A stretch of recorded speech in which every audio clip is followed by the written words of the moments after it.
Ah, todavía no. Sí, sí. Quick announcement, and this.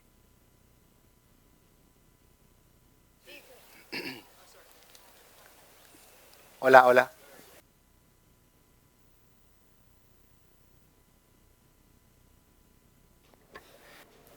Hello. This is for people who were charged the visa fees. If you want the reimburse, please send the receipt today during the morning to Panita. She will manage that, and she requested me to to kindly invite you to deliver the receipts to her so that she can manage. Okay, and we're sharing events. We're sharing today event with Aita, um, which is very very interesting, and it's gonna be crowded, and it's gonna be challenging for time management, especially during breaks.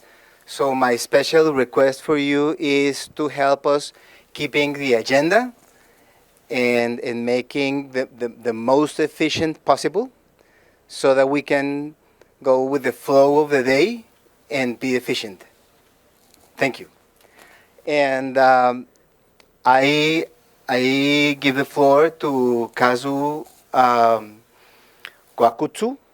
He is director of Paris Agreement Article 6 implementation. Um, welcome. Ready? Thank you, Fernando. Welcome back, everybody. Just a very quick thank you for your engagement yesterday, despite jet lag, humidity, very cold AC versus very hot, humid outside. Thank you so much. Today we have another very exciting day, at least in my opinion. We're also going to be moving spaces to keep everybody awake and on their toes. There's going to be lots of coffee, but we have a full day with interactive sessions as well. Thank you for being there and for being so present. Let me introduce our partner in crime and friend, Kazu, who's going to open today's day. Kazu, as most of you know, is the director of the Article 6 implementation partnership from Japan. Kazu, over to you.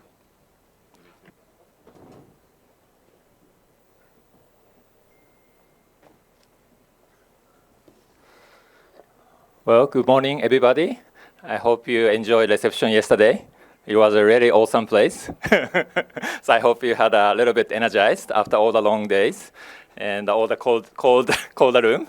But we really appreciate all the partnership and also the invitation this time for this Article 6 implementation partnership to be the partner. And we're really grateful to be here and also contribute to the reception that we had yesterday. And also just reflection of the few things from yesterday. Just I myself, this is the first time for me to be in the presence in the PMI, but I was really fully involved in the previous program, which is Partnership for Market Readiness. And also I was very involved in the setting up of this Partnership for Market Implementation. Again, I think readiness to implementation was a really key words when we discuss about this PMR to PMI. And I really enjoyed in this partnership, which yesterday we had many contributing countries as well as the partners, the host countries sitting together and interacted. And also thanks to the Fernando's quite nicely, ice break, talk to everybody and know each other and getting friends. I think this is a practitioner's community, I think from my point of view. I think, of course, we all have a work in the government. We all also work in their own space. But this is something that we are really working in practice. And that was also split in the last PMR. So the readiness in the capacity building, I think we really generated a lot of community sense among all these partnership for market implementation. So I do hope that this spirit of the partnership, friendship, community, talk to each other and try to work together. I think this is really the spirit of the PMI. And I really already enjoyed since yesterday. And I hope to continue this mode of work today as well, as we are really interested in topic, particularly implementation of the Article 6 today. So I really hope that today's session is very helpful for everybody, and also give us to really bring to the implementation part of each country. With the support of the World Bank, with the support of the international community, we all have all the space here to help each other. I think implementation is a really important point. So in this sense, let me just introduce briefly about what we are started from Article 6 Implementation Partnership and why we are doing this and why we are also be help to each other to implementation of Article 6. So this partnership was started back in 2022 in COP27. And some of you are also there, and COP27 was also a very important COP. We actually call it implementation COP. And COP26, we had a long, winding road of the Article 6 negotiation in COP26. We have a very political decision, thanks to the UK's presidency, and all the negotiators, all the practitioners work together to really get through this. And then, only just 1 year, we had developed all the guidelines, all the forms, to really have a more specific implementation form and guidelines being agreed within 1 year. So actually, at the atmosphere at the time was we really need to, from negotiation to implementation, to start with. And also, please do not forget that we really was delayed, because our Article 6 rules supposed to be agreed in 2018, together with all the transparency, all the rules. So we are behind 3 years at that time, even. So you know that all the NDC already started from 2021, and then everybody knows this is a critical decade. We know all that we are not in the path to the net zero. So we are really behind the pace. So that's why in COP27, 2022, every political ministers coming, and we also had a backup from the World Bank and the UNESCO Secretariat, and we also work together with AITA because of we need to engage private sectors to come in. So we need to really accelerate the pace, because so what year we have now? 2024. And we are talking about next 2025 NDC updates. And our goal is in 2030 to really meet our goal and even enhance to really align with net zero goal, which I think it's not enough yet. So the Article 6 is really expected to really enhance NDC, implement, support. But the question was, okay, so how we can do this? How we can accelerate this? So this is really the background where we started. So we really need to bring everybody together to work towards the same goal. And our objectives is to really help those process forward. So now we have 79 countries joined. They are all government. And also we have 150 institutions also joined, including we are also getting many private sector joining. So there is a very great network we have. And the question is how we can work together on this. So for this, I think our approach is we really need to collaborate to create a space, how we can work. And now there is a good framework which we also developed. So we have a knowledge to operation. So we have a knowledge that the World Bank also providing, and then many countries also operating. And then we need a strategy to sustainable operation. So I think we are in the stage of operation. I think everybody is also working on the implementation. And also we are thinking about how we can strategize I think we are also talking about how we strategize NDC implementation, how we strategize how to involve the private sector. So this operation and strategies is something we can share, and on something we can make it as a more sustainable operation. Sustainable operation, I think this is something we really need to achieve in the long term. Then how to make this operation strategy to make it sustainable operation in the implementation Article 6, also implementation of NDC, and also towards our change of the transforming the society towards net zero. So for this, we really need a sustainable operation. But for this operation knowledge, we really need to make this work together. So for this, we are supporting database development, report development, and also working together to really bring all the data together.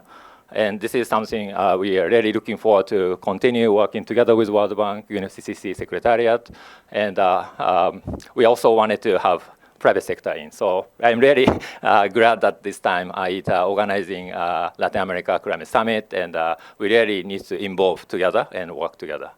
So with that, I really wanted to put the focus on implementation. Through implementation, we can progress. Through implementation, we can discover what needs to be done. So many things around authorization, registry, which we are talking about this today, will be really, addressed through the implementation. That's from my point of view. So I hope we can share this spirit, and hope this partnership can bring this forward. And with that note, I'd like to thank for everybody for listening to this morning. Thank you. Thank you so much, Kazu. Before I hand it over to Fernando, just as we get into implementation, the next session is going to be the first step. And it was one of the questions that came up yesterday. So how to participate? Does it make sense to participate in the carbon market? Doesn't it make sense to participate in the carbon market?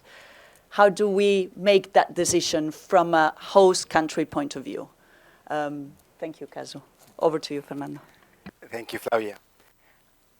Our next session is going to be moderated by Catalina Cecchi.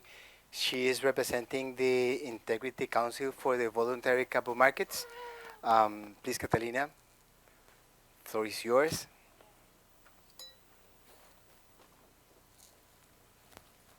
And we also invite Nirwan No. I understand that Adriana is on her way.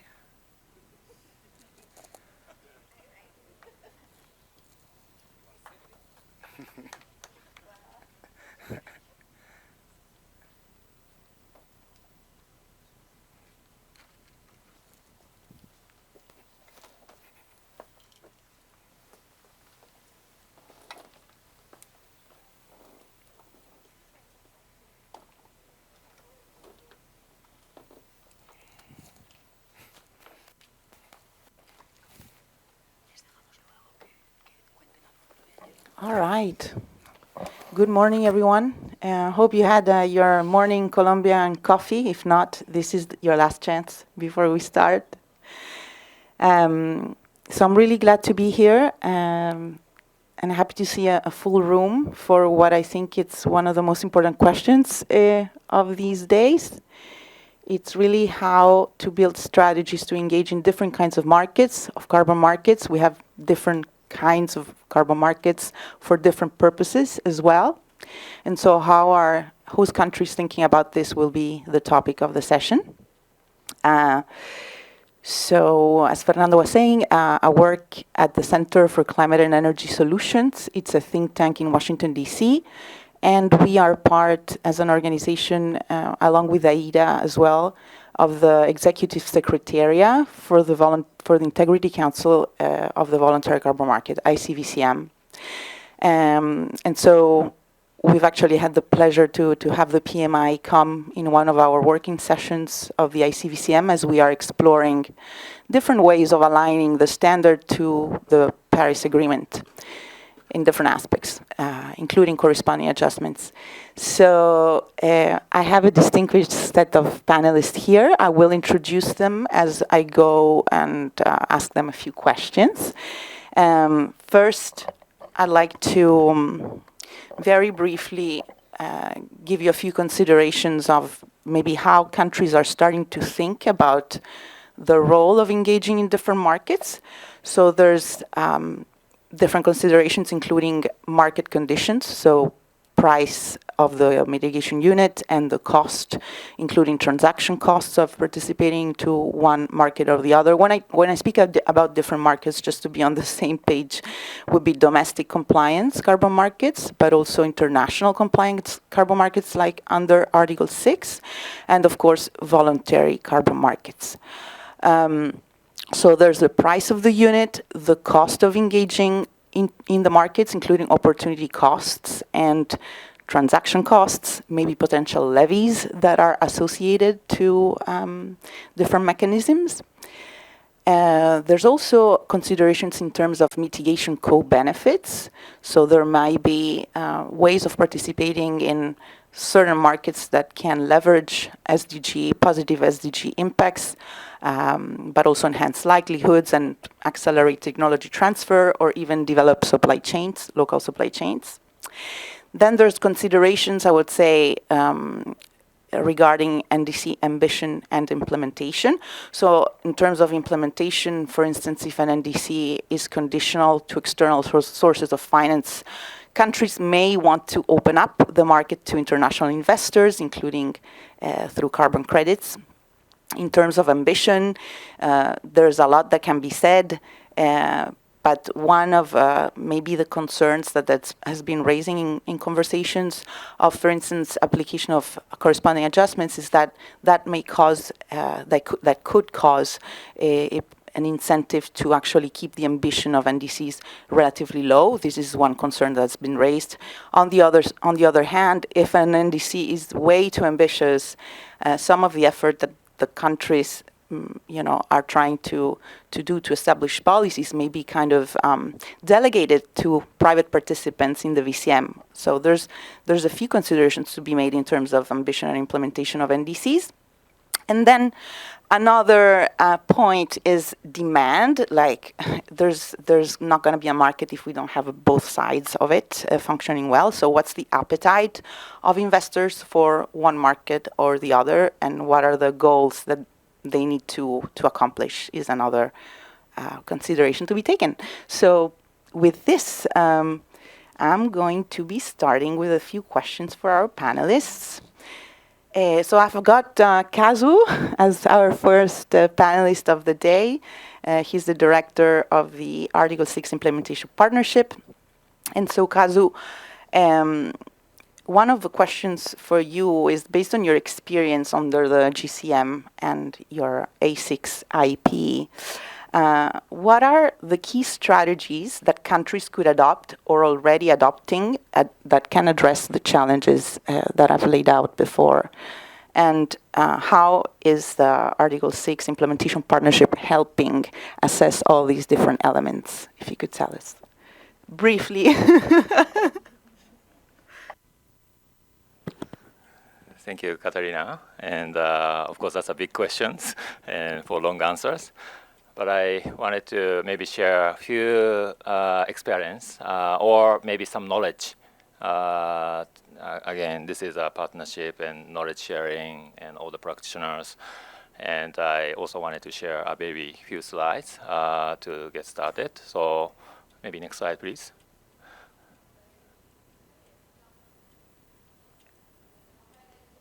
Next slide, please. Yeah, thank you. So I think, Katarina, you mentioned about the key strategies, and also this is about the topic of participate and not to participate. And I, from the at least the Article 6 point of view, the Article 6 paragraph 1, this is the essence. This is the essence of the Article 6 paragraph 1, which is to really intend to implement and enhance the NDC, which is the ambition. So of course, many countries, now all the countries have NDC, so the interest and the benefit is to really implement and even enhance NDC.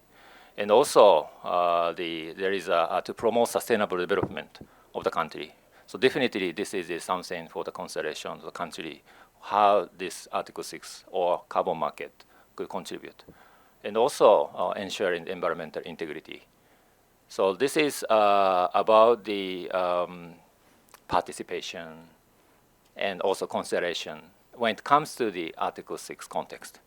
Of course, we have a voluntary market, but also we have Article 6 context, maybe compliance.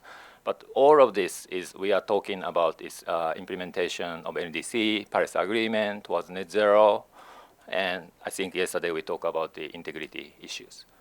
So at least from our point of view, I think when it comes to the consideration of participate, I think these are the basic principles that will apply to all the countries.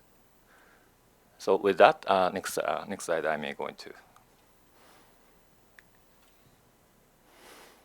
So I think maybe I'm just pointing to some of the important area authorization, but this will also entails to basically the decision of the country to participate or even the authorize some of the projects to be under Article 6 context.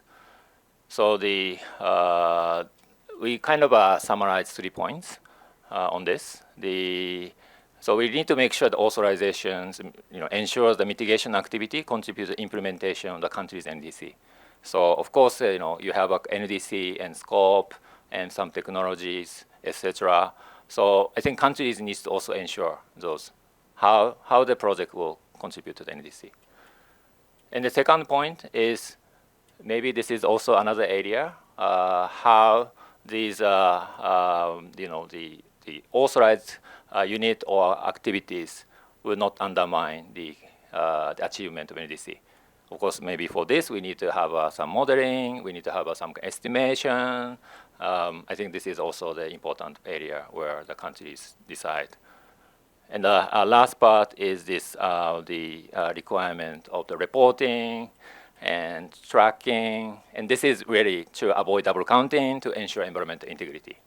And of course, when it comes to the environmental integrity, there are many areas when it comes to the baseline setting and all the already defined in the Article 6.2. But I think from the country context, maybe host countries as well, they need to ensure those areas to be ensured. So next slide. I just wanted to give you some content. Maybe you can maybe later on take a look more. We have already some examples out there. They also identify how this NDC related. And some countries also look at technology as one of the eligibility criteria. And also they are also looking at some financial aspects in terms of how much amount, because of the benefit that they are also getting. And also environmental integrity, the country also looking at to what extent they just to make sure this also will be comply 6.2 rules. Of course, many countries are understanding how this could entail. But I think we have already seen some initial reports submitted. They have already elaborated those explanations. So this environmental integrity area. And of course, as I mentioned, it's a sustainable development. It's a shall promote sustainable development. So they need to ensure this project will contribute to their own sustainable development. Some countries also mention safeguards and human rights, as yesterday we also had some discussion around this, and also some MRV standard, and maybe share mitigation barriers. So I think the countries, based on the principle that we have, like contributing to NDC, sustainable development, ensure environmental integrity, you can also look into more details about what kind of criteria, what kind of benefit that you could consider when it comes to the participating or when it comes to the really authorizing some of those projects. So I think those, maybe this is something very important to share. Again, these are coming from those countries. And then basically we can learn from each other, and then how to implement this is something we can also think about. So I just wanted to share some of the experience that we have. So we are also supporting the countries to really first understanding what the rules of Article 6, and also providing some experiences from the other countries, but also think about from your country's context, your agency. how you wanted to use Article 6 in a way to really enhance and promote sustainable development and also ensure environmental integrity. And we have some guidebook. This is kind of putting from our guidebook. So we are happy to share this guidebook and then try to support capacity building together with UNFCCC, together with the World Bank. I think this is our kind of approach to support for other partnership. Thank you. Thank you, Kazu. Very interesting. How many countries do you have in the partnership now? So now we have 79 countries, and we are start kind of engaging with the countries, and now we have 25 plus to start engaging. And we're also coordinating with World Bank and Secretariat to really synergize for this approach. Thank you. Yeah, that's good. I think coordination is key. Okay, Adriana. Adriana Gutierrez from Colombia. She's an Article 6 negotiator, Ministry of Environment and Sustainable Development in Colombia. Yeah, I have a few questions for you pertaining a little bit the market setup in Colombia regarding the tax scheme. So there's a certain amount of credits that can be offsets and can be adopted or accepted by the carbon tax scheme. And so my question for you is, how is Colombia balancing domestic participants' interests in generating offsets for domestic compliance purpose versus international compliance or voluntary markets? If you could answer that one first. That one is a pretty good and difficult question. Well, in Colombia, we have like different elements interacting. We have, as you said, the carbon neutrality mechanism and the carbon tax, which has a national voluntary carbon market. We are currently working on regulating this voluntary carbon market because obviously we didn't expect at some point that the market was going to be that big of as it is right now. You already saw like some figures and numbers in Colombia are quite big, and therefore we have already seen that we need to improve what we already have in place. And then we also will have we expect from next year, we will have our Colombian ETS, so it means that we will have another market, a compliance market. And this one will have to interact at some point with the tax. It has some points of interaction. We are already working on that, and we expect to release this year our decree for public consultation, so soon. And then it comes the other two markets, the international voluntary carbon market and the Article 6. So for us, each of them is really different, has different rules, functions in a different way. And that's why we are trying to have the rules in place for each one of them so that they are specifically differentiated. Because, for example, the requirements that we are asking for the carbon neutrality mechanisms are less constrictive than the ones that we will ask for Article 6, because Article 6, as we have said in many spaces, for us, Article 6 is like the gourmet units of the market, so they have to have a higher quality, and therefore for higher quality the standards are higher than the normal market. And also because Article 6 asks for many more things that the normal market, for example, the alignment with the long-term strategy, the revision of the baselines, everything is different. And even the standards should comply with that. Right now, we don't see that any standard internationally, at least for the Colombian case, responds to the requirements that Colombia needs for the standards and methodologies out there, because they are right now responding to the international voluntary carbon market, but not for Article 6. And Colombia has, and I think you have heard, Colombia has a really high ambition NDC, in which we have to reduce 51% of our emissions in 2030. So that means that our rules for Article 6 as a nation have to be really clear in order for us to decide what goes where. what can go into the carbon neutrality mechanism, what goes into the national ETS, what could go into international voluntary carbon market, and what can go into Article 6. And that's some planning that we have been doing up to this point, because we also have some other ways of financing, because for us carbon markets is just one of the many options that the country could have. So we have been trying to make this really strategic planning and see what are the higher fruits, hanging fruits. So the higher hanging fruits are the ones that really should go into Article 6, having into account that we have to do the corresponding adjustment.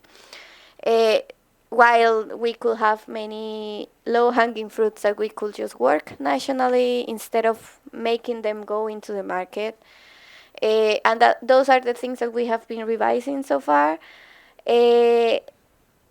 I guess that in terms of legislation, we have not voiced out many things out there, but we are working on different pieces of legislation, such as clarifying these differences that I already stated.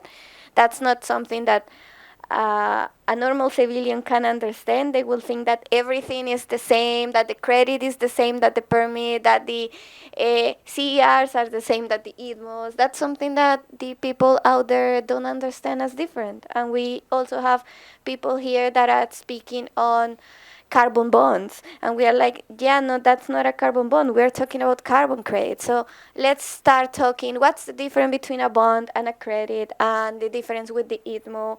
And those are the things that we have been trying to work. We even have a communication strategy. We have given webinars and given information to the citizens, because they are the ones that are implementing, not necessarily the government. Is that, like, I think I already said like the most information, and if anyone would like to have more information on this, I will be happy to answer your questions. Thank you, Adriana. Just one follow-up question is Colombia trying to use voluntary carbon markets then in its jurisdiction, or not quite? Colombia is using the national voluntary carbon market and the international voluntary carbon market. Okay. They are using it. I mean, not as Colombia as a state, but the actors. We have many stakeholders. We have projects that when they try to come into, for example, the carbon tax, the carbon neutrality mechanism of the carbon tax, they cannot participate because, for example, they don't have a baseline. So they go into the international voluntary carbon market, because in the international voluntary carbon market, they are not asking for national baselines, for example. So that you couple the project baseline with the national baseline. So tell me a little bit about this, or what you're thinking about, since it's still under development, about eligibility criteria in terms of integrity, if you will, for Colombia's neutrality program, carbon neutrality, or the tax offsetting scheme. Tax? Yes.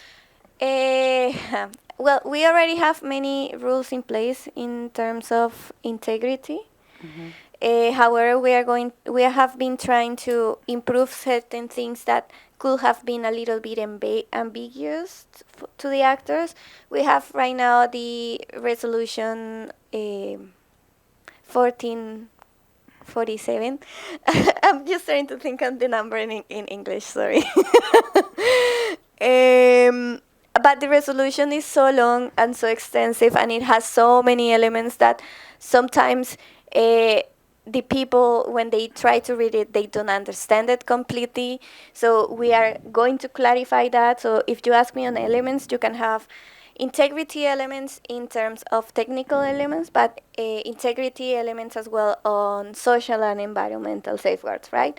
Those are the things that you have to have in place in order for the market to have complete integrity. So in terms of technical work, we have been working on differentiating additionality for each one of the markets. So not only for the carbon tax, but for all of them. If we are already doing one, let's do everything. Validation and verification processes. We are also going to start working on baselines and standards and methodologies, just so that for all the actors it is clear enough what the methodology for the national market is and what for the Article 6 is, because there are clear differences, for example.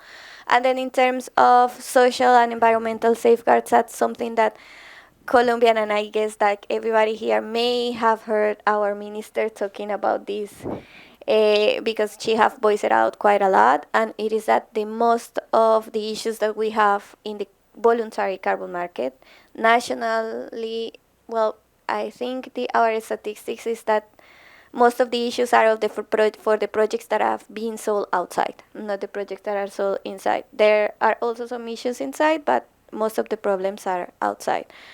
And these projects normally they are going against the national safeguards for the communities.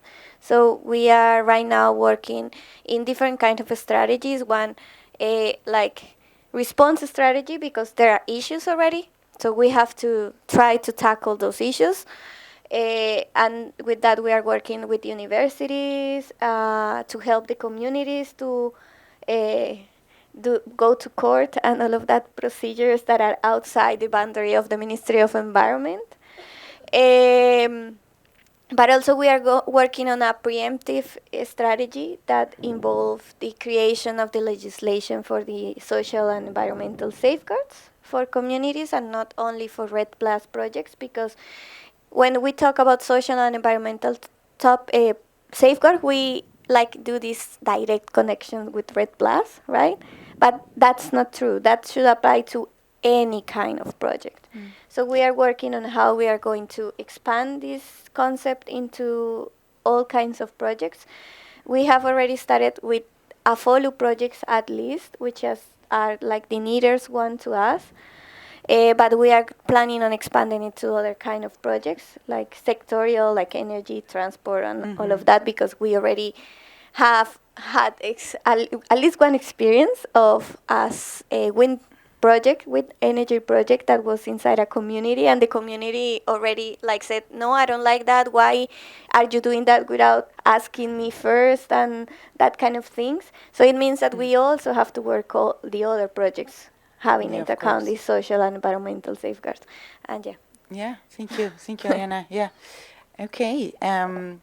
Yeah, we'll come back to the integrity issue and how different actors are also trying to put heads and heart into streamlining integrity for the markets in general. So, all right, let's go to Nirwan. Hi, Nirwan is Deputy Chief Economist at the Fiscal and Economics Division of the Ministry of Finance of Malaysia. Okay, so what are the key provisions within the legislation of Malaysia that support carbon markets development? And how do you see the potential with respect to forest projects specifically in Malaysia, and how these can address what Adriana was saying, like community aspects of the projects? Yeah, starting with those two. Thank you for the question, Catalina. First of all, I'd like to thank the World Bank for having me here. It's a privilege, actually, to be part of the expert community on carbon market. To answer your question, we don't really have a dedicated law on carbon market, but we do have sectoral laws and legislations related to let's say forestry and the green assets that we have. But to tell you the truth, because of the structure of the Federation of Malaysia, that land matters are within the purview of the state governments. So coming from the federal government, from the Ministry of Finance, and also those who are working at the Ministry of Environment, at this current juncture, it is a challenge for us to bring the state government to be aligned with the targets that were set for our NDC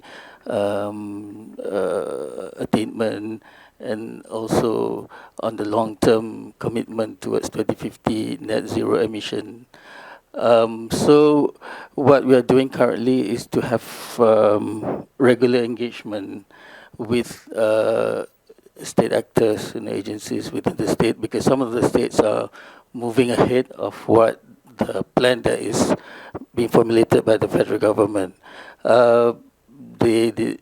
Yeah, I have to basically accept that notion, because we have been talking about establishing the carbon market in Malaysia for maybe 4 to 5 years ago, at least when we were preparing for the for COP26 in Glasgow. But the states have not been seeing real development happening on the ground, at least. So, like one of the states, Sarawak state that we have on the Borneo Island, they're very active in pushing for greening the economy of the state, going towards low carbon footprints, encouraging the industries to transition. So they are basically putting the pressure on the federal government to start the ball rolling. So thanks to the PMI team for the project. So at least the PMI implementation in Malaysia has basically pushed everyone to be on their toes, especially the really relevant agencies, not only the Ministry of Environment, but also us, the Ministry of Finance, and also the private sector, the exchanges, the central bank, etc., to work together to ensure that the whole of nation approach is undertaken while we are developing our carbon market. Thank you. Thank you. So are you, I'm aware that Malaysia is going to be the Asian chair for 2025. And so is there any thought of, well, you were already sort of hinting to it, but a regional approach to the use of international carbon markets in Asia that you are trying to promote? All right. On our preparation for the ASEAN Chairmanship in 2025, basically, one of the pillars that will be discussed next year is about just transition.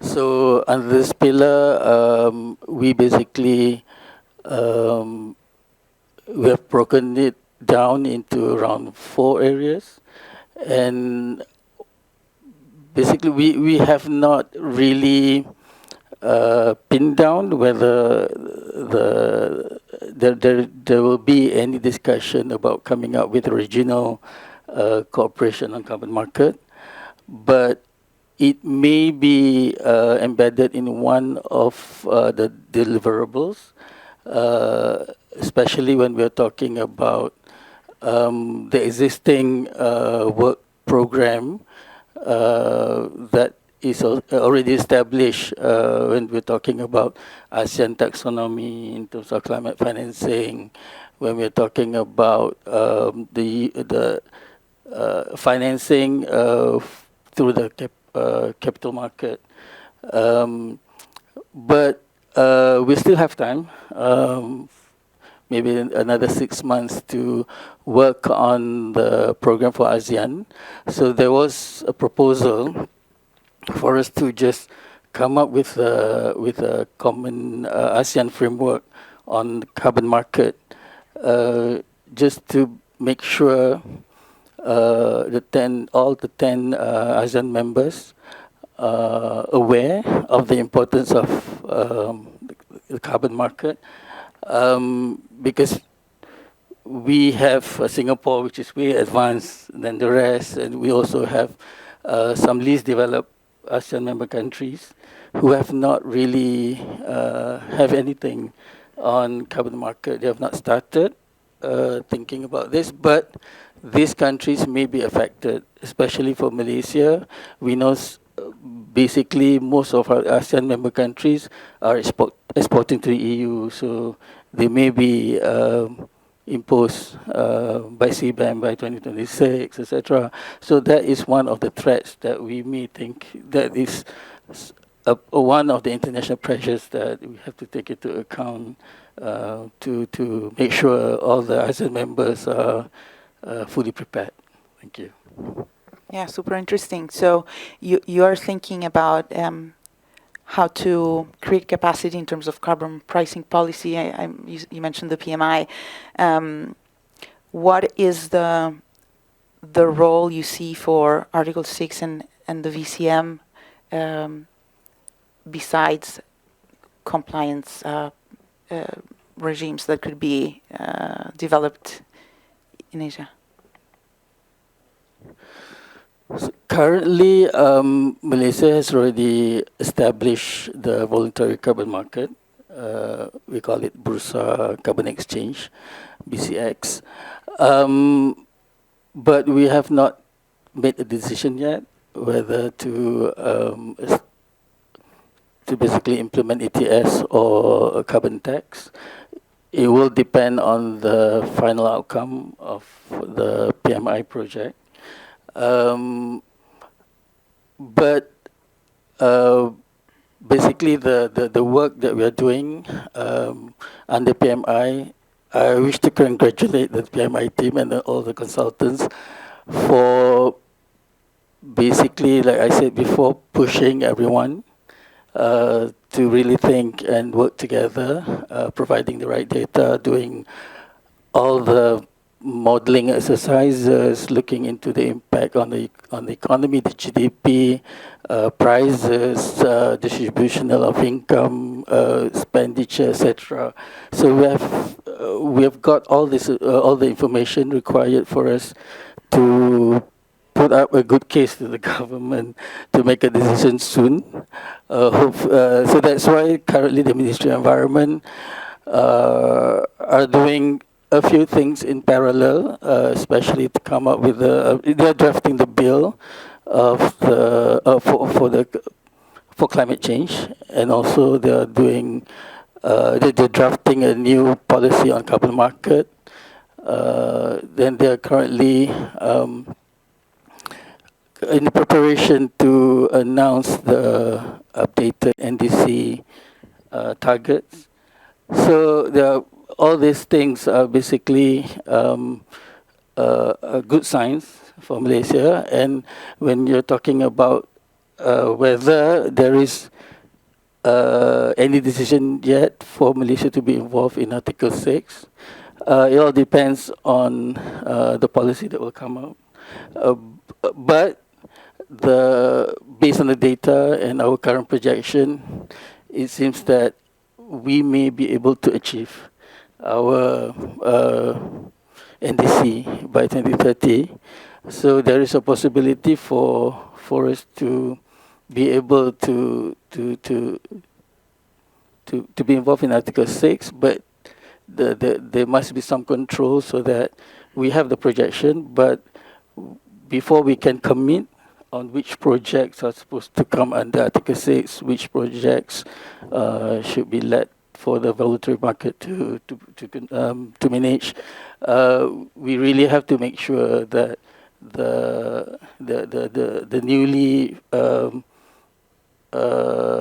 approved Act on Climate Change will be able to ensure that the infrastructure, the governance that will govern the carbon market, basically will not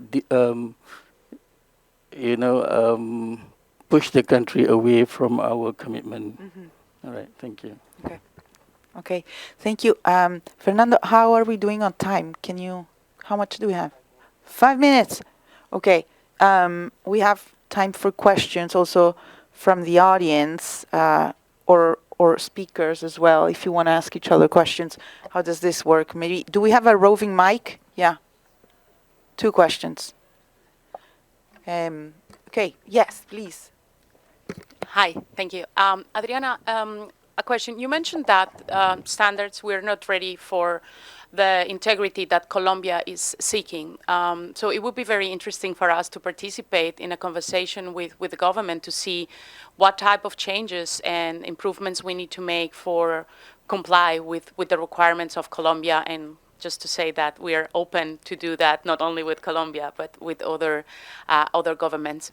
And also, and maybe you could mention if you have some ideas of what specific things we need to improve, but I know this it's maybe a difficult question.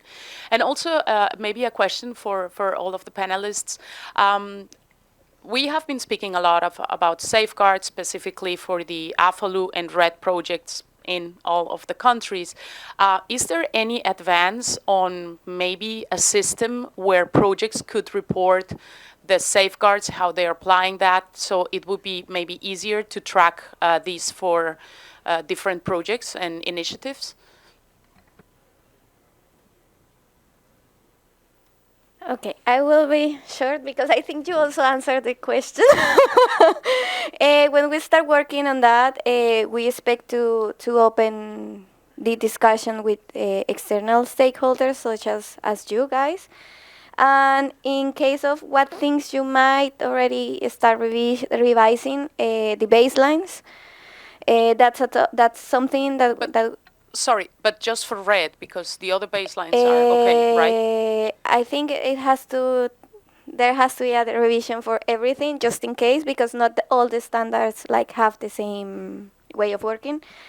And also specifically in RED Plus, we are seeing that there is still some work to do in the cases of alignment with the FRAIL. So those are things that will have to be revised. Is it still baselines? But yeah. And then on the second question, what was the second question that you made to all of us? Sorry. Sorry. About a reporting system of safeguards for projects in general. Right. Well, in Colombia, we have been working on the RIS, which is the safeguards registry system. Reporting system. It's still not yet public. It's on work, and I'm not specifically part of the team that is involved directly into this development, but I know that they are developing right now. And also things that I know worldwide have been developed, and I guess Kazu can talk about that more, is the SD tool of the 6.4 agreement, Article 6, so the accreditation mechanism for the Paris Agreement. They are working on that, and we have revised it. At least at Colombia, we can say that there are many things that can be taken from this tool that is being developed by the subsidiary body. We see that there are many things that could also taken by other countries, but I guess Kazu can speak more on that since he's part of the SB. But yeah, that on my side so that the others can also use the mic. As far as I know from the forestry department in Malaysia, for the RED Plus, we have not received much of assistance because Malaysia practices, sustainable forest management. So we still keep at least 50% of our forest coverage through the Gazette of Permanent Reserve Forests. So that alone will not eligible Malaysia to receive any financial assistance, I think. So, but it's fine so far.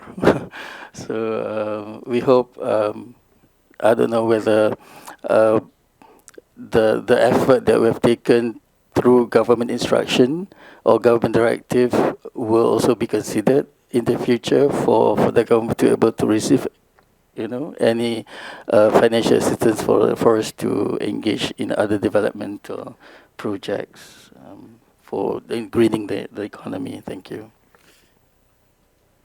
Okay, maybe one more question. Okay, I think the gentleman on the right. Thank you. Thank you very much, Alexis Leroy for IETA BPMI.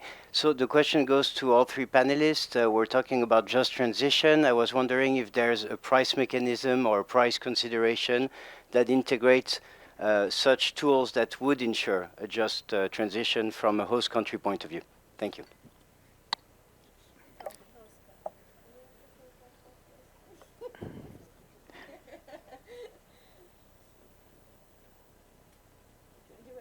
Yeah, Kazu? I don't know. Maybe just to also respond to previous questions. I think maybe just safeguard is something that government itself can also regulate.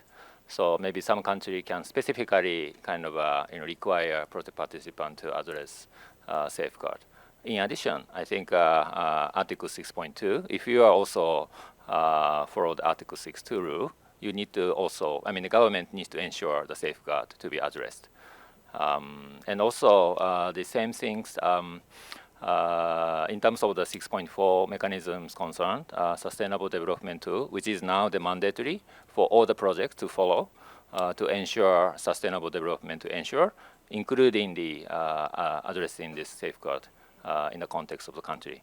So it is sort of a requirement for the project participant to address, but at the same time they need to explain to the government internally, but at the same time in the internationally.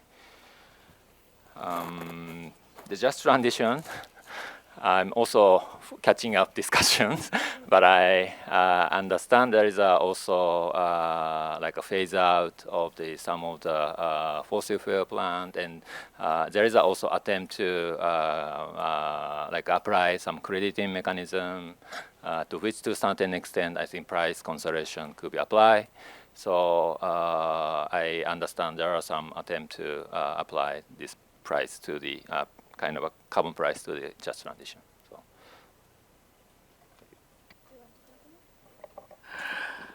Okay, on just transition, basically we have not decided on the actual price that we will use in, when establishing our ETS or carbon tax. But basically, through the PMI study, we've seen a few scenarios. The first one is the lowest range, which is around $25, which is the minimum expected price based on the one provided by IMF. That basically will help in terms of the price of goods and services around the country will not be increased too much, and it will basically contribute in terms of stabilizing, not pushing or providing a lot of shocks into the economy when we start to implement it. And but if you go to the next scenario, which is around $50, it will provide a bit of push to even industries to start doing a lot of innovation and try to switch the utilization of or the usage of fuels from fossil to renewable energy sources. So it will basically encourage more investment in the economy. So we are looking at this one because based on what Singapore is doing or what is the projection that the carbon price will be in 2035. And so the other extreme, which is the highest, or the next scenario will be the carbon price of $100, which is the expected price set by the EU in 2035. So that one will even push the transition process a bit faster. But We don't know whether, looking at how the economy works, Malaysia would have the capacity to catch up with it. We are thinking it may put a lot of pressure on all the actors within the country. Even though when we see the projection of GHG emission reduction, it will provide the best scenario for Malaysia to adopt. So looking at all the three scenarios, I think currently the consultant is proposing for Malaysia to take the second one, which is at $50 in 2035. Thank you. Yeah, thank you all. A question that I don't have, and we don't have the time to answer now, is like, is there any avenue for voluntary carbon markets to start off the process of a just transition in countries that do not have yet carbon pricing policy in place? How can that support the next round of regulation, so to speak, by adopting, for example, jurisdictional approaches which are used in the VCM? So I will not try to answer that one, but maybe we can think about it in the next sessions. Thank you all. Our time's up, and yeah, see you soon.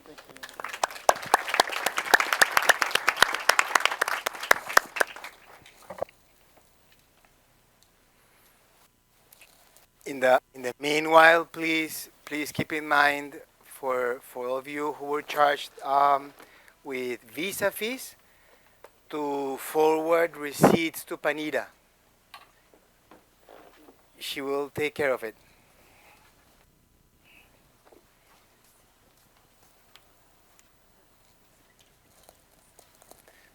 Next session will be moderated by Katie Sullivan. She is the managing director at AITA. And I invite to the podium to the participants, Sigrid Valberg, Chanticha Nichu, Titubita, Billy Kang, Hari Gad, and Bianca Kichangi.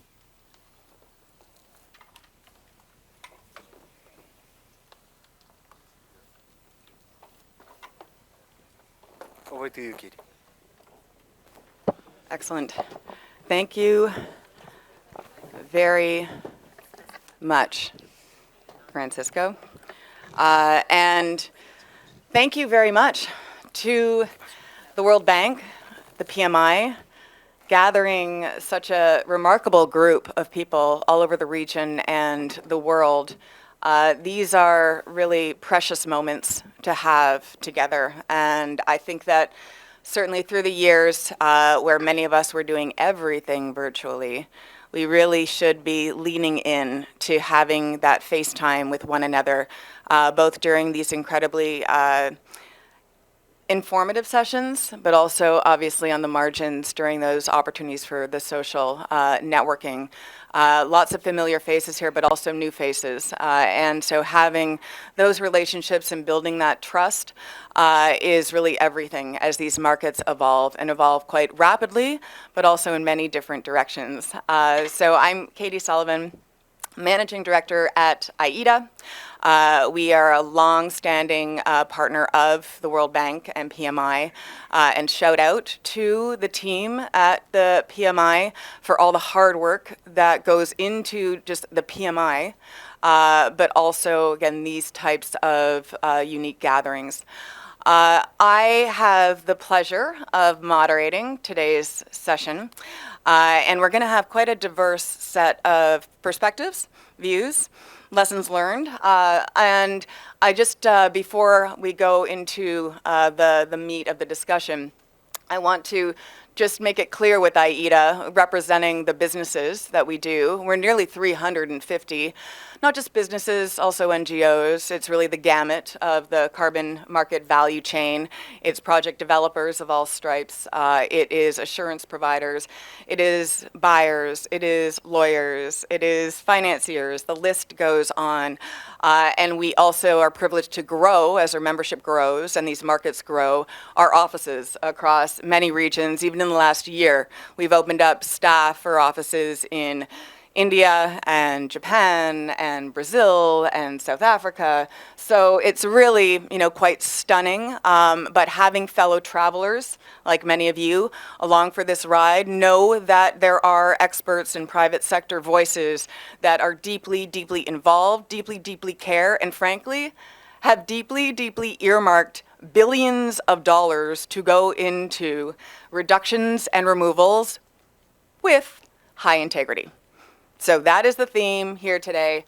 I'm Canadian, and this is fun, how high integrity carbon credits, how to get it done. And in Canada, there's a slogan, just get her done. Get her done. We got to get her done. But it's obviously integrity is on everybody's lips these days. It's absolutely essential.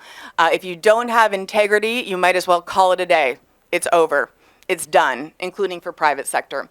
So we have Sigrid from Norway, we have Tisha from Thailand, Billy from PNG, Bianca from VCMI, the Voluntary Carbon Market Integrity Initiative, and of course, everyone knows Hari from the World Bank. And we're going to dig into high integrity as these markets evolve. And there, as I said earlier, there's going to be some quite unique perspectives, but should also give some inspiration, let's say, for seeing more of some of the activity that's happening on the ground in your respective regions. So Sigrid, why don't you start us off? You're Senior Advisor, Ministry of Finance, Norway, and aiming to be carbon neutral 2030 through nicely a combination of domestic and global activity. And you have signed a number of Article 6 agreements. Indonesia, you have Senegal, Morocco. So why don't you provide a bit of context and color briefly about just Norway and your vantage point. And then we'll get into just some of the more specifics around criteria that you, the Norwegian government, have considered in entering some of these agreements and moving forward. Thank you very much, and thank you so much, Katie, for the introduction, and thank you to the PMI team for organizing the Global Knowledge Forum, and for all the good interventions and presentations that's been taking place on the panel so far. I will start off with, I work for the Ministry of Climate and Environment in Norway, and I will start off just telling you a bit about where we're coming from, what targets we're planning to reach, and how we are planning to do that using high integrity carbon credits. So Norway is not a member of the EU, but we still have a very good cooperation with the EU, meaning that we will fulfill our NDC together with the EU. We will reduce our emissions with 55% by 2030 together with the EU. But in addition to that, we also have a climate neutrality target set by the Norwegian Parliament. That target says that from 2030 onwards, Norway will compensate any remaining emissions in Norway by contributing to emission reductions in other countries. So that is the main reason why we are actively engaged in the Article 6 market at the moment. So we will be a long-term buyer in the market from 2030 and to somewhere in 2040, where we're hopefully climate neutral. So this is, but it's important to remember that this is in addition to our NDC, and we're doing this to contribute to emission reductions globally, and also to raise our own ambition and also other countries' ambitions. So far, we've been working through mostly two main channels for this work. We've been working through the World Bank's Transformative Carbon Asset Facility, TCAF, but we've also been working together with GGGI. And both of these channels, we've been focusing on crediting on the policy level, meaning that we potentially can reach even higher scale up of emission reductions and also increase ambitions even more and contribute to a transformative change in the different countries. This is a very innovative approach. It hasn't really been done a lot before. It's new to us and also to our partner countries. Through GGGI, we're working with the DAPA program, developing programs with policy approach in Indonesia, Senegal, and Morocco. We've been working with these countries for quite some time, since 2019, and we've learned a lot so far. When it comes to the criteria for engagement, all these 3 countries have had internal processes to come up with what policies and what sectors are relevant for them to cooperate about. And in all these 3 countries, it's been the renewable energy sector.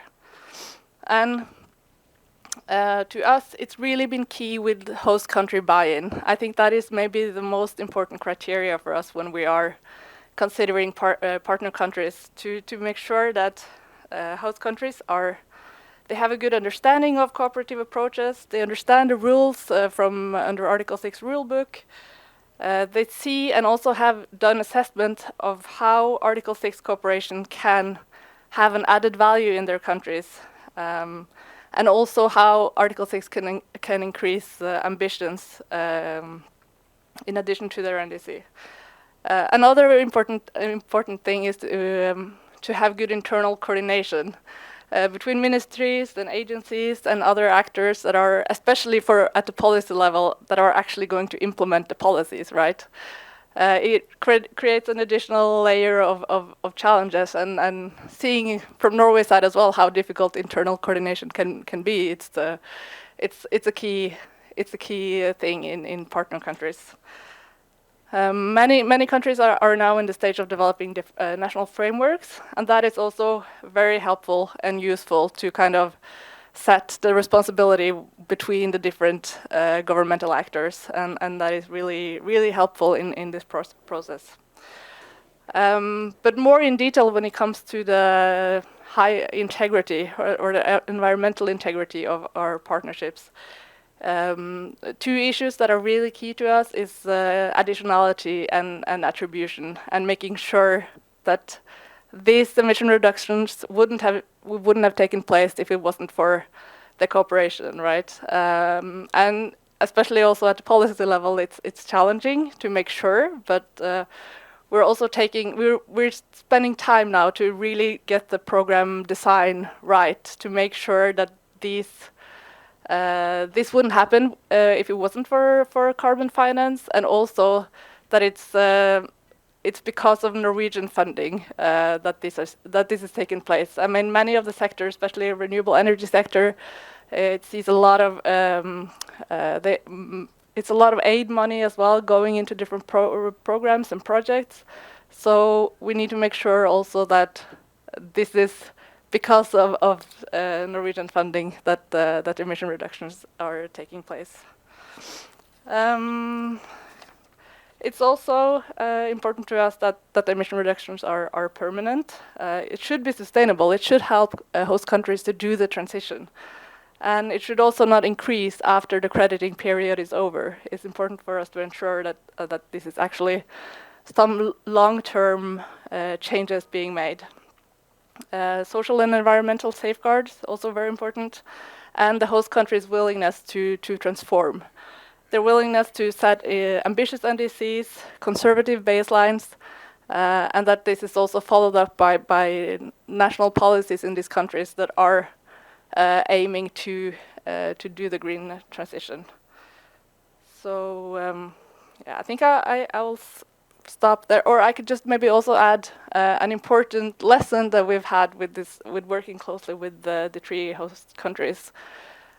Is how important it is for host countries to, first of all, gather data, have information and data, but also be willing to share that. Especially when designing program and projects, that it's important to have good data to actually be able to set good baselines, see or document as much as possible how this program could be additional. And I think and it's also important to remember that it takes time to develop good projects, especially on the policy level. We've been working with these countries since 2019, and hopefully we're on our way to do more bilateral agreements and eventually purchasing agreements. But it's important that developing good programs also take time, and it shouldn't be rushed, especially in order to get things right from the beginning and to increase the reputation of the market. At least for us, that is key. Yeah, I'll stop. Thank you. Thank you so much, Sigrid. A lot of work and activity, and there is that balance. There's obviously sense of urgency. Climate must be patient. Get it done. Get it done. And we'll circle back with a few other questions. I certainly have some just about the agreements and what you might be looking at the horizon, maybe beyond renewables. But first, we'll go to Thailand. So Tisha from Thailand. I was saying earlier, when I tee you up, we should have confetti coming from the from the ceiling, because you had big earlier news from this year with the landmark deal with Switzerland on the 6.2 agreement. So why don't you set the stage and just say a bit more about Thailand, the activity that you are 6.2, that agreement itself, I think adding a bit more contours about just how that came to fruition and what that entails. But also just Thailand's the voluntary market that's under development, and of course how integrity is being woven in to these decisions. Tashi. Thanks for the introduction and for having me here in this session. So thanks to the organizer, the PMI and the donor and all the participants. So Thailand looks forward to continuing working with you under this partnership program. Okay, before the eBus projects, I know that everyone looking forward to that thing. Let me provide the background information of Thailand at the moment. We are under the updated NDC. Thailand aims to increase our greenhouse gas emission reduction from 20 to 25% to 30 to 40% below the business as usual level by 2030. And we have set a firm and conditional target at 30% reduction. And we are aiming to achieve 40% with the international support.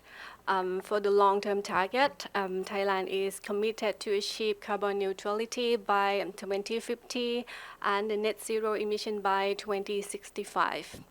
So the Department of Climate Change and Environment was established last year in August to expand our response to climate change challenges under the Ministry of Natural Resources and Environment. Recently, the ministry is working on the climate change bill, which has undergone intensive consultation with national entity, the private sector, local community, NGOs, including extensive public hearing. Now, it is in the final stage before submit to the National Climate Change Committee and the Parliament for the final approval. This climate change bill will establish a legal framework for implementing a package of carbon pricing instruments, including a national climate fund, a carbon market, a carbon tax, and the emission trading system. Thailand will collaborate with the World Bank to conduct an impact analysis on the effectiveness of each carbon pricing instrument and determine the most suitable timeline for their implementations. So specifically to the eBus project, back in 2021, Thailand initiated the Article 6 implementation agreement with Switzerland. Considering the ITMO as a national asset, it took intensive discussions and over a year and a half to the cabinet to approve this agreement. And at the outset, we faced a challenge due to the absence of necessary institutional, governance, and legal framework for implementing the Article 6 of Paris Agreement. And to address this, we developed a carbon credit management guidance and mechanism. We call that the CCMGM. that approved by the cabinet. Did CCMGM provide a legal foundation for the use of carbon credit for both domestic and international objectives? Is define the allowable project type, project criteria, and establish the responsibility of the entity involved throughout the Article 6 implementation process. So our first 6.2 project is the eBus project. You may know that. And with our dear partner Switzerland, we started develop the project document. You may know the word MENS back in August 2021, and the ITMO were authorized by the cabinet in January 2023. So the detail, we need quite a lot of detail in that authorization from the cabinet. That include the mitigation activity, the verification criteria, authorize the crediting period that eBus project covering the credit hunting period from October 2022 to September 2030. That's cover the entire of our NDC period. In that authorization mentions about the authorization plan for ITMO transfer throughout the project period. The NDC period during which ITMO are authorized for use, and it also mentions the maximum amount of ITMO authorized for transfer and use. That eBus projects allow 500,000 tons CO2, and with a clear the methodology on the corresponding adjustment. The first transfer for the eBus took place on December 2023. A total of 1,000, the amount of is more than that. It was a bit more than that. Okay, 1,900. ITMO, that purchased by the Click Foundation. This project is fully funded by the private company. And we see that project demonstrate the potential to expedite the transition from the 500 internal combustion engine buses to electric buses in Bangkok. And I think this project is not only test our newly establishment, the CCMGM framework, but also illuminated the part of numerous enhancements. So importantly, the implementation of the Article 6 project must align with the NDC action plan. This involves the detailed measure under the NDC action plan, where the NDC conditional target will not be applicable for the 6.2 in Thailand. Or other word, we can say that the project that can be achieved through the domestic effort will not be listed. It is a negative list for 6.2 for Thailand. Okay, so in line with the NDC action plan, we are refining our authorization criteria to ensure that the A6 project is additional to the NDC and ensure the sustainable development alignment and ensure the environmental integrity and social integrity. So the project needs to prove the financial additionality. With the debt set of each activity must align with the latest national greenhouse gas inventory. And we carefully manage the share of the ITMO and the impact of the corresponding adjustment. And support by the German government through the IKI fund, namely the Spark program. We are enhancing our implementation readiness. This includes the ongoing study on the ITMO sharing, corresponding adjustment fee, administration fee, and optimize the project period. We are also developing an Article 6 operation manual to clarify the workflow, the project cycle, and responsible entity, ensuring a clear procedure for both project owner, government entity for the upcoming 6.2 project. So we are upgrading our national registry to ensure it's aligned with national standard. We have our own registry that built from our domestic crediting mechanism. You may know the TVER, the Thailand Voluntary Carbon Credit Scheme. So in conclude, I can say that the effectively management the high integrity credit require a robust governance framework and a clear strategy. It's not just about the emission reduction, it's about enhancing the participation from the private sector, local community to boost our national ambition while minimizing the risk of overselling. Yeah, just let me stop here and then happy to discuss. Tisha, you're doing a lot. There's a lot there happening, and some all at once.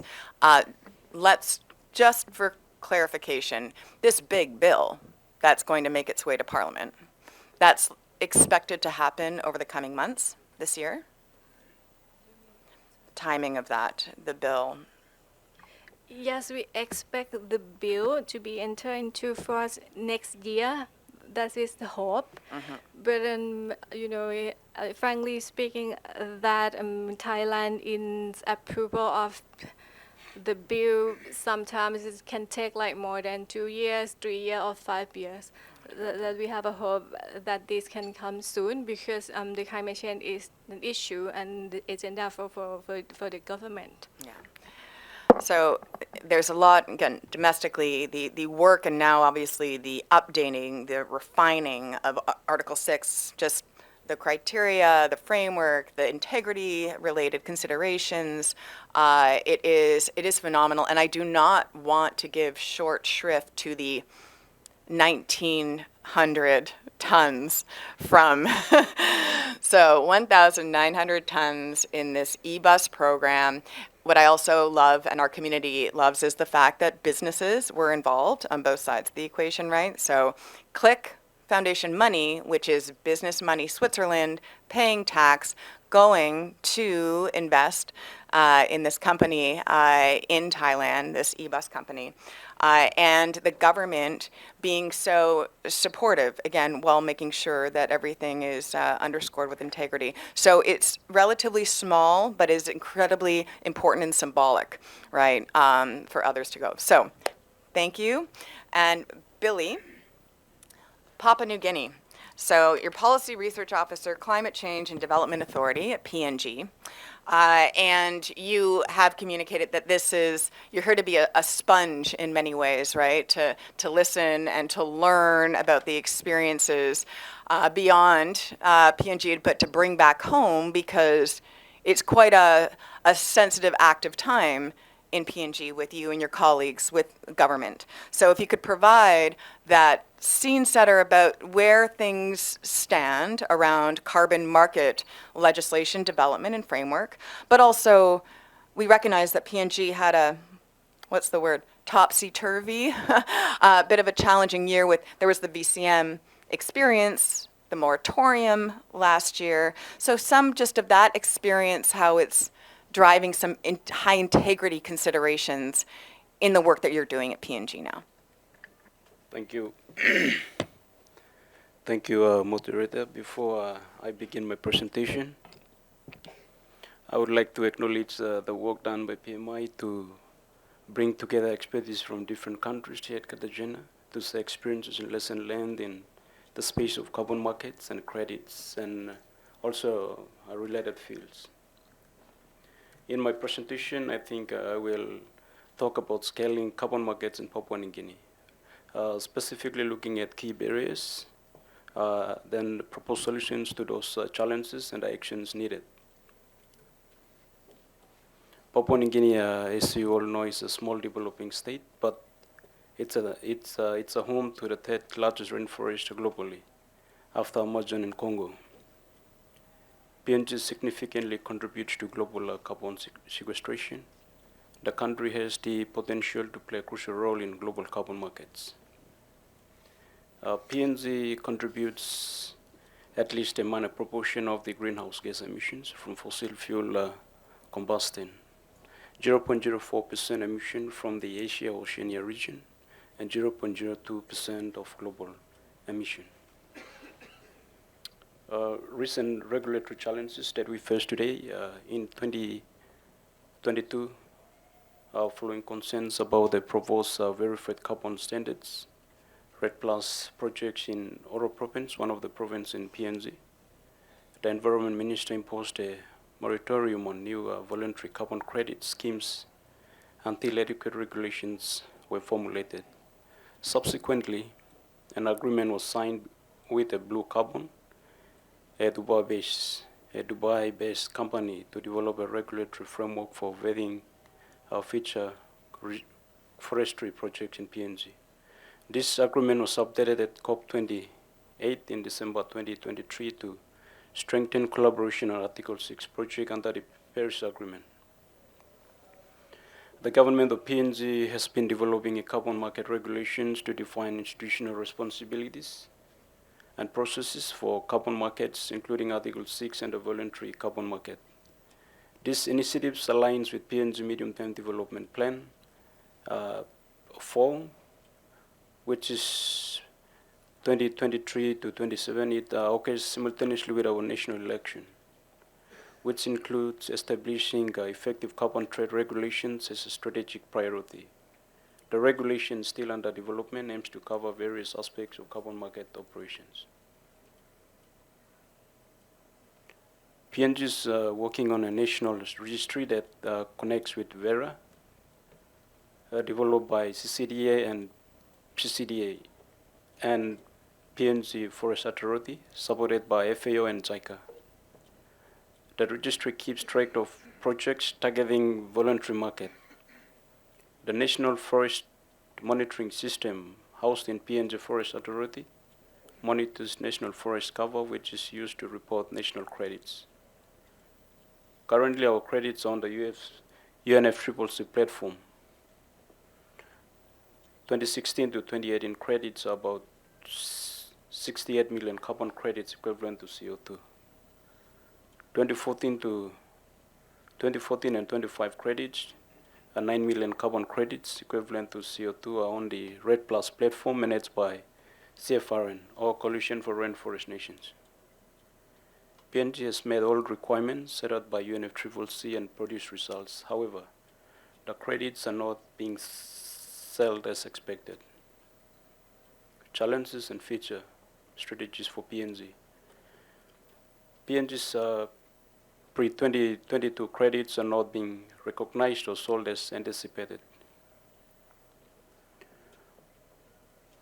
With that given challenges, my participation in this workshop is to learn from other countries who have sold their pre-2022 carbon credits.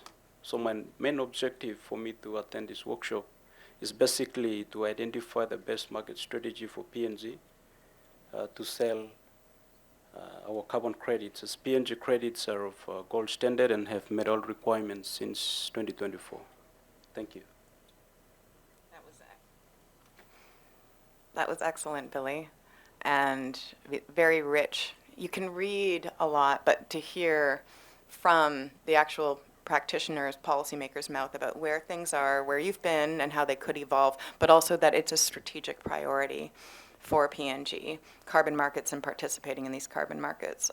Also the leveraging of existing infrastructure like Vera and to establish your national registry is quite something. It certainly establishes the start of the fabric to allow for connectivity across these various markets. So thank you so much, Billy. And let's now go to not government, meta standard. So Bianca is with the Voluntary Carbon Market Integrity Initiative, not to be confused with the Integrity Council on the Voluntary Carbon Market. We all know that there was not much creativity when these when these entities started, but they're absolutely vital players now to our evolving carbon market space, and they have been extremely busy over the last couple of years. We probably were together but didn't see each other in Dubai, where it was the end-to-end integrity announcement was there with ICVCM and VCMI and GHG protocol and the independent crediting programs, and it was just like boom, boom, integrity, integrity, integrity.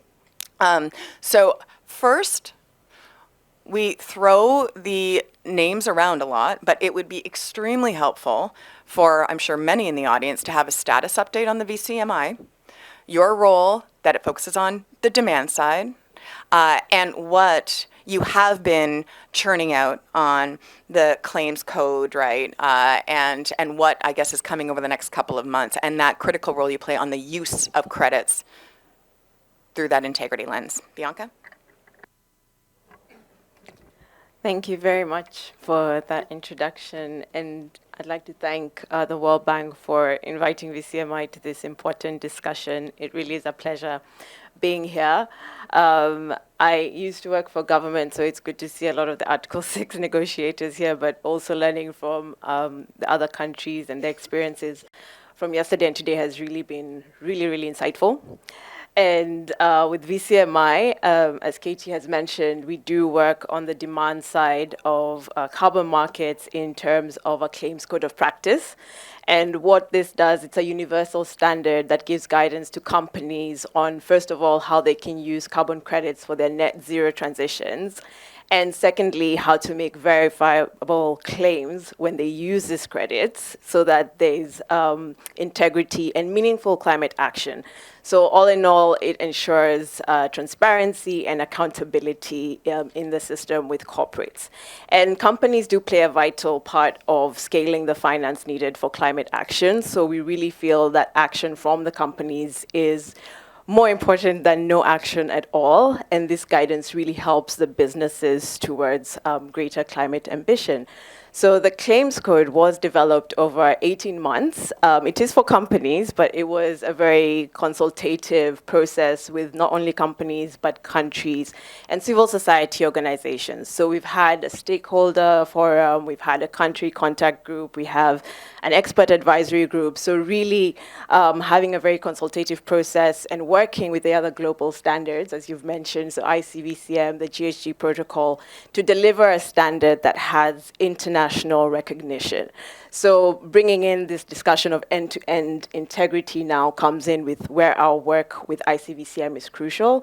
So we're doing a lot of work on the demand side, credible use of credits, whereas ICVCM is doing a lot of work on supply side, high quality carbon credits.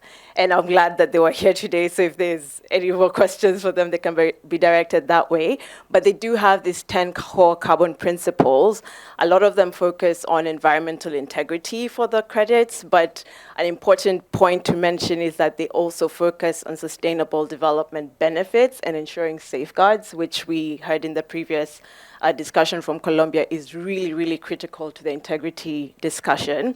So when we look at both VCMI and ICVCM together, our standards are producing integrity guidelines on both the demand and integrity side of things. So what happens is we're seeing best practice coming out of the voluntary carbon markets, which can actually be a prototype for regulation. We definitely see VCMs contributing to a holistic carbon market framework. And there definitely is a lot of work happening on both sides for demand and supply in terms of integrity. But to really link these host country initiatives in the supply of credits and also the credible use, we definitely need scale up of activity, and this is where the roles of government comes in. And what we can see is that on the buyer side for the governments, they can do this through their regulation in terms of promoting or sending positive signals to corporates that this is a viable mechanism as they transition to net zero. And then for host countries to incorporate it in their regulatory frameworks so that they can produce these high quality credits as well. So what you have is both investor certainty on the buyer and supplier side of the system. And what I think most of the participants today probably don't know is that VCMI also works on the supply side with host countries, and that's actually particularly what I work on. And we do this through our Access Strategy program. And basically, it works on enabling host countries to benefit from high integrity VCMs, complement to Article 6 and compliance markets. And this enables them to achieve the NDCs or any climate goals that they have with climate finance that can be used towards their green growth. And one of the tools, the first ones we actually had to do this, was our Access Strategy Toolkit, which provides high-level guidance to policymakers to really understand why, when, where to apply these high-integrity VCMs and to play within the whole framework. And the other work we've done building on this first toolkit is, for example, with the state of Yucatan in Mexico, where we did for them a high-level strategy, but now they want to go a step further. So they've requested that we do a best practice guide for their private sector to engage in VCMs to, of course, contribute to their climate goals as well. We are also working similarly with Peru on something similar. It's still in the works. But we've also done a policy brief with the Inter-American Institute for Cooperation on Agriculture. And what this has done is really shown the opportunities for agriculture and improving food resilience in Latin America and the Caribbean. And this is important because it's been endorsed by the agriculture ministers and is really providing a platform where they can do further work on this and also highlighting the blue carbon opportunities. So the other form of support is through technical secondments to government. So I was recently with the Kenya government. So it really depends on the need of the country, and we are working with different partnerships like the World Bank to see where we can help with bringing in the experience from the voluntary carbon market. So all in all, we definitely see high integrity on both the demand and supply side, so reducing overall mitigation, but ensuring that we have access to finance being channeled to the countries and communities that need it the most. Thank you. Thank you so much, Bianca. Again, it's quite an overwhelming amount of work that is going on, and I mean it's a bit of like an onion, and I can say the same thing about ICVCM. It's just like you just continue to peel these layers back, and there's more work being done and more work being done. And I think for those who aren't tracking it as closely, they think, oh, it's VCM and not as much government engagement, maybe even siloed, right? So it's disparate, supply, demand over here in your case, right? Supply over here, they're not maybe talking as much. Oh, and then World Bank, are they even engaging closely on all these activities? So, I mean, there is just such an enormous amount of work, and the onion goes really deep, but it's also the tight coordination, including across these host governments, is so important. I have more questions for you, but I'll stop and let Harry, who's our last to bat right now, but then we'll do one more round and then open it to the floor. I assume there's quite a few questions from the audience. So Hari, again, I think back to as COP28, you know, we had, yes, the Article 6 negotiations didn't go as we wanted, but all the non-negotiated outcomes related to carbon markets, I've never seen anything like it in my life, right, at a COP. And I've been to a lot of COPs, like many of you. So this was also, obviously, the engagement roadmap that you launched, the carbon market engagement roadmap. It's fantastic. You have these pillars. Really fast forward to now and thinking through, okay, if you're categorizing it around kind of these pillars of work, but also the gamut of the countries that you are working with now, some that are maybe quite mature, right? Been around for a little longer, and some that really they're brand new to this space. What are you seeing and how are you adapting, pivoting to what you are providing to these countries? Again, even through that integrity lens. Hari? Thanks, Katie. Good morning all again. So I think listening to all countries, I think we all now realize that no, there is no shortcut for environment integrity, right? I mean, it's like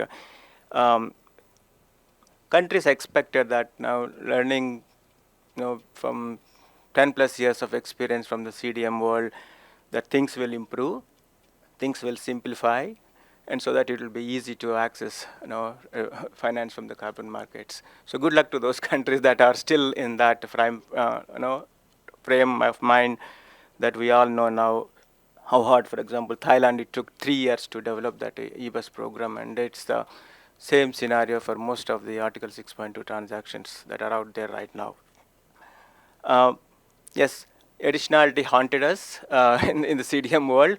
It will continue to haunt even in the Paris Agreement, and then authorization added to that list.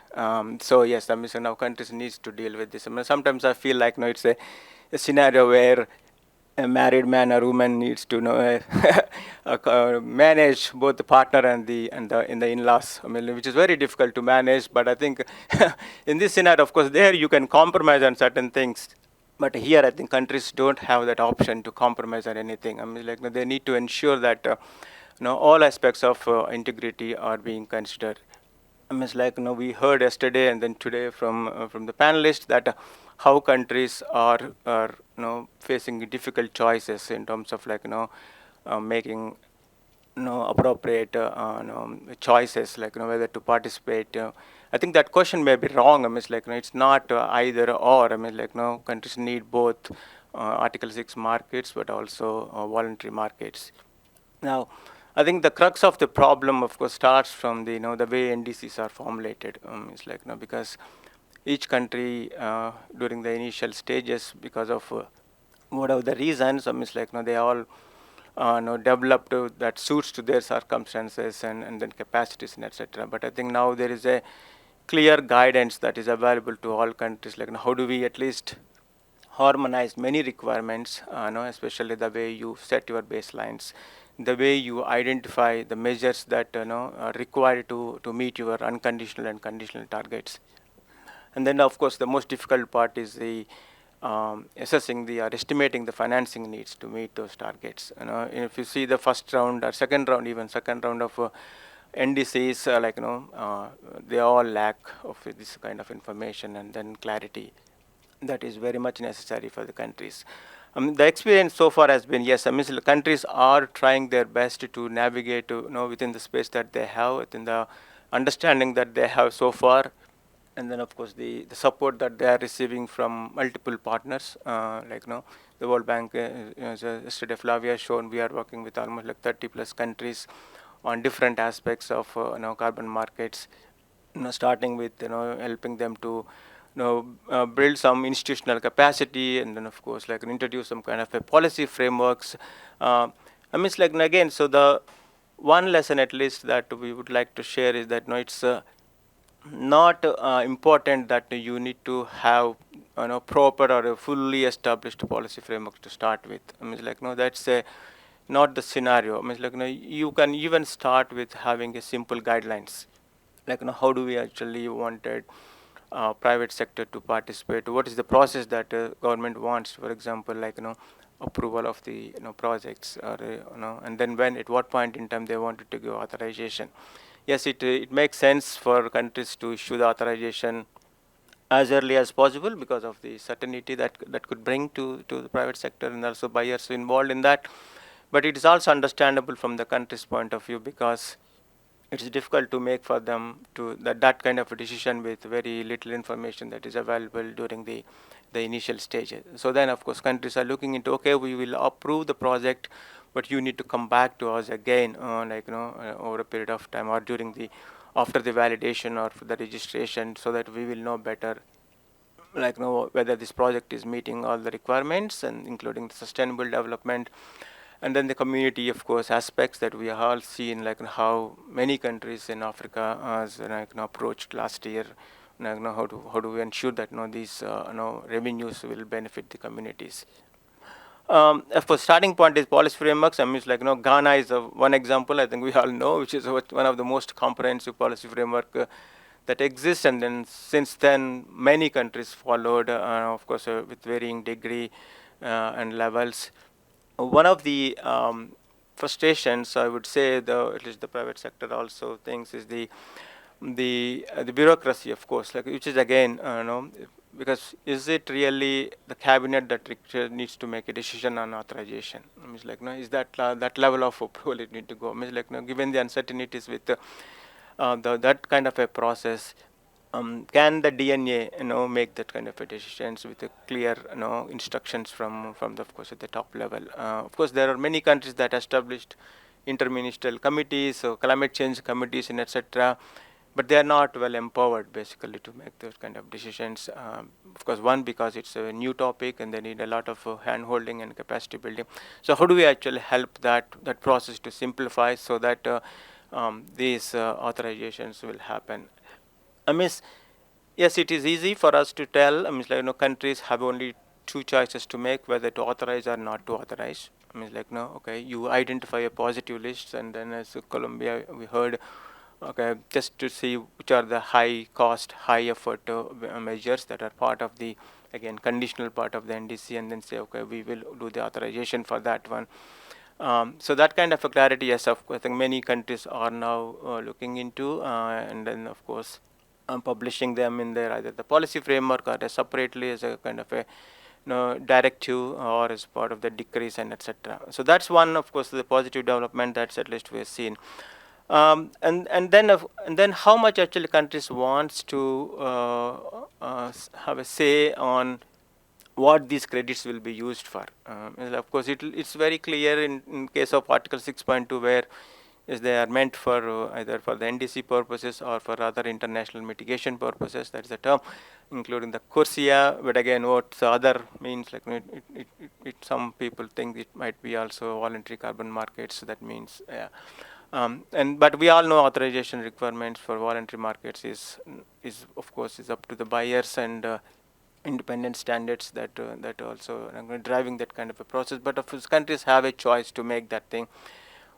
It all depends also on the pricing that they get for the credits. I mean, like whether I think this morning also talked about like the opportunity cost to meet their NDC. I mean, it's like whether the price that you get from these credits or satisfy or covers. Ghana has taken, of course, putting corresponding adjustment levy, though they meant to use that mostly for the administrative purpose.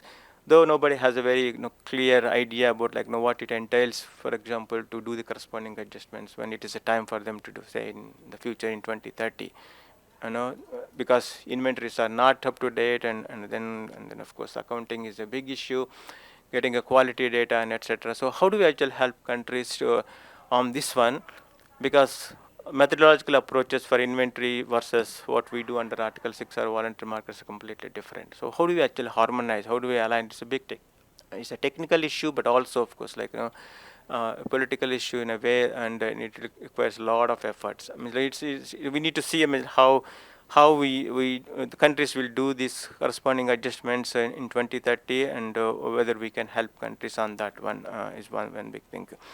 And then, of course, harmonization, MRV, I think that's something that we also witnessed, especially in the regional blocks where there is an opportunity for them to, to see some potential for regional trading in the future, not necessarily immediately, but I think how do we actually build each other's strength and then facilitate some kind of cooperation is what actually something that we noticed.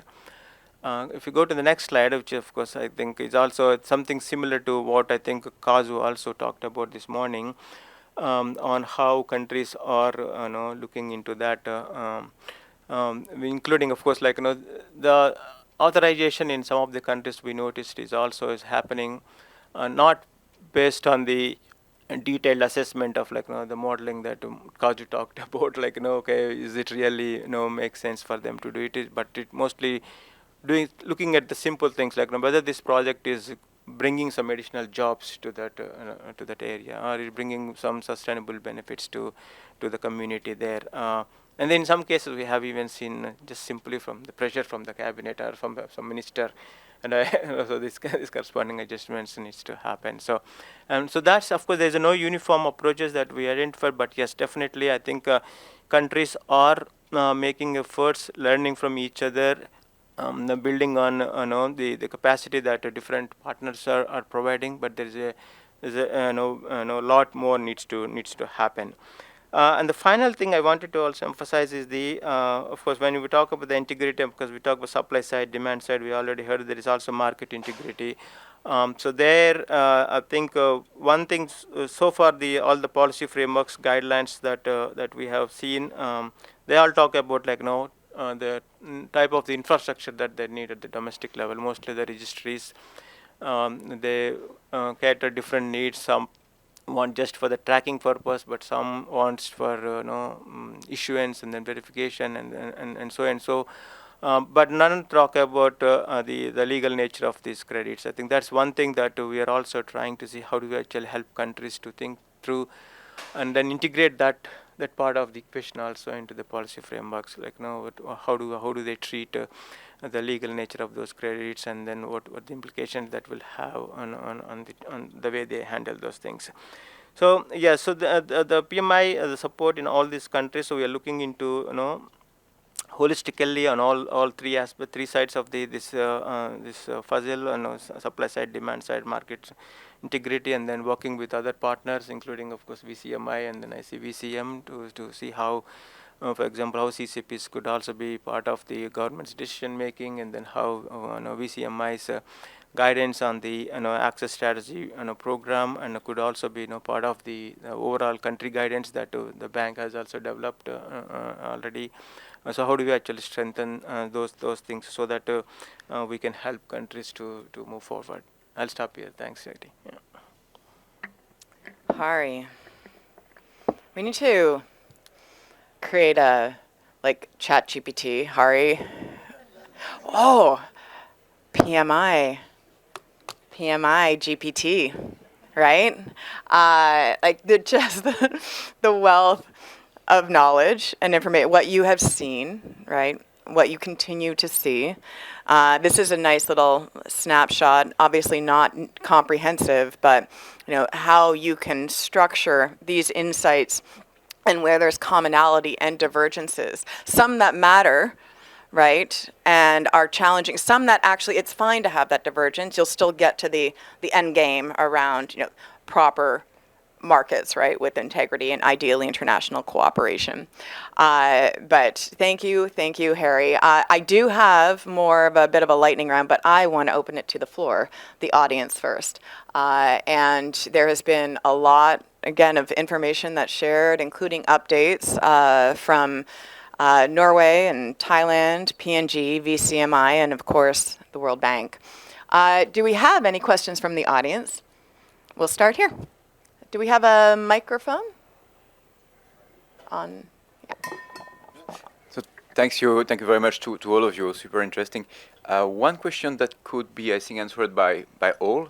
From your perspective, what are the best practice emerging in terms of sharing of the mitigation benefits between the seller and the buyer of ITMOS?